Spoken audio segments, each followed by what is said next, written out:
again, the General Overseas Service of All India Radio presents readings from an autobiography or the story of my experiments with truth.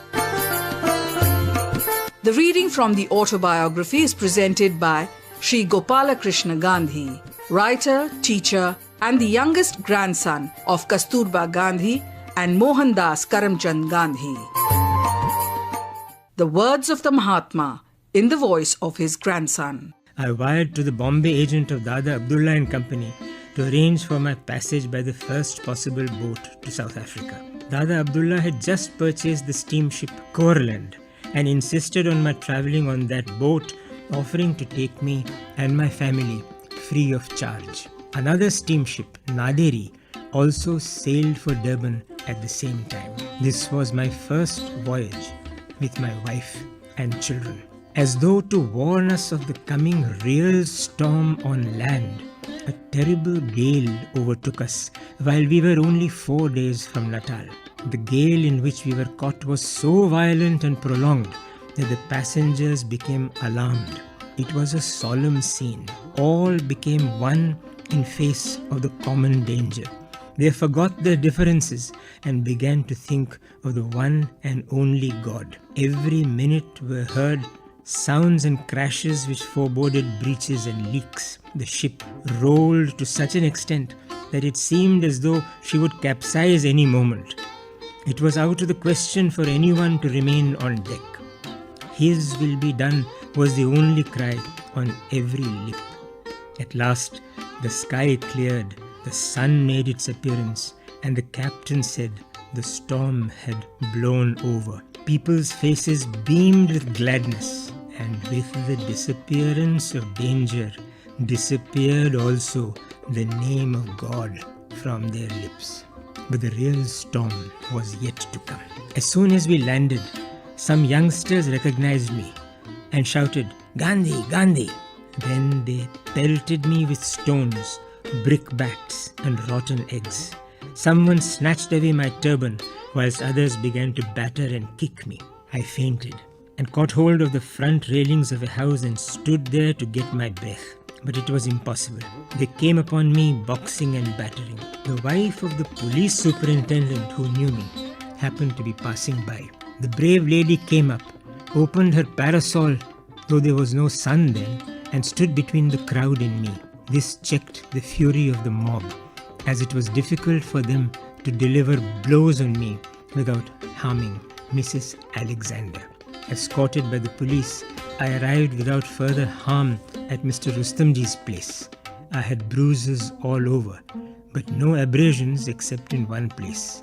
Dr. Dadi Borjor, the ship's doctor who was on the spot, rendered the best possible help.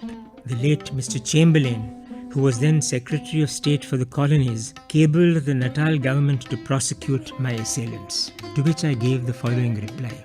I do not want to bring anyone to book. I am sure that when the truth becomes known, they will be sorry for their conduct. It was not long before I had settled down again. The incident added also to my professional practice. But if it enhanced the prestige of the community, it also fanned the flame of prejudice against it.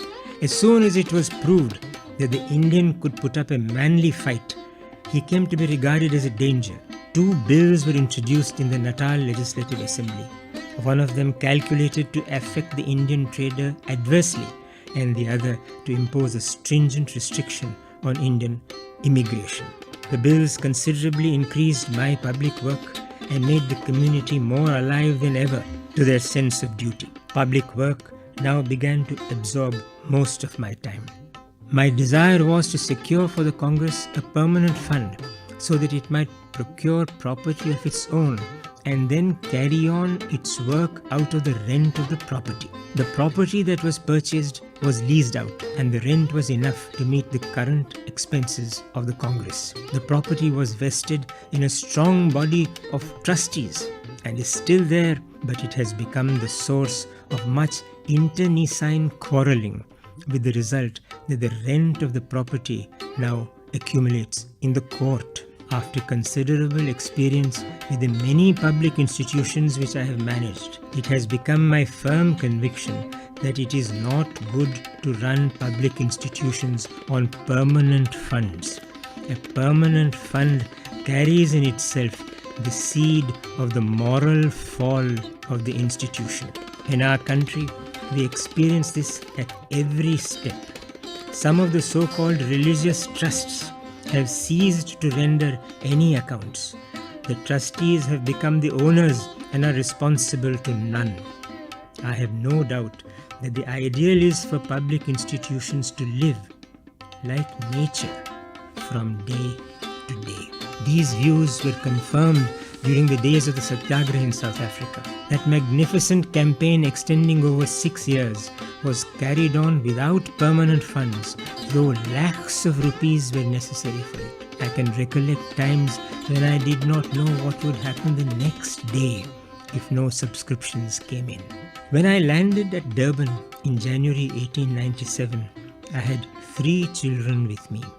My sister's son, 10 years old, and my own sons, 9 and 5 years of age.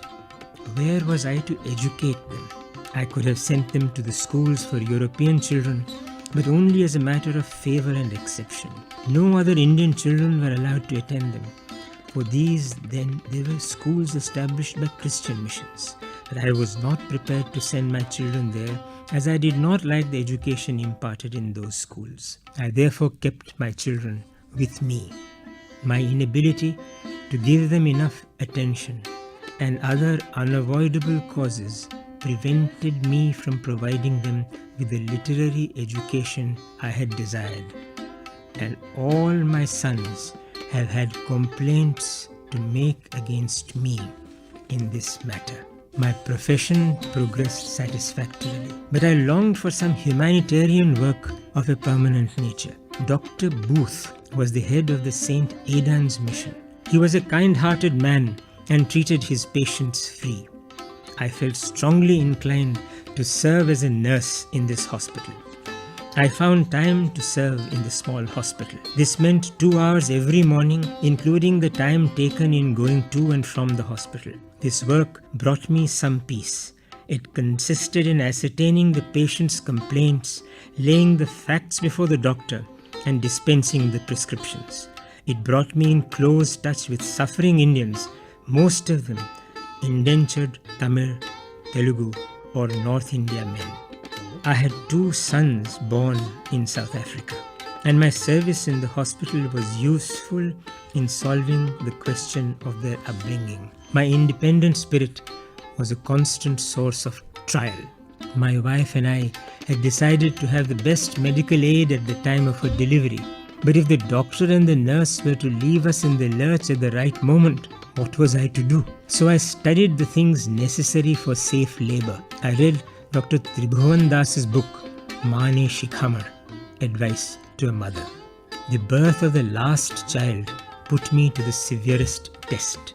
The travail came on suddenly. The doctor was not immediately available, and some time was lost in fetching the midwife.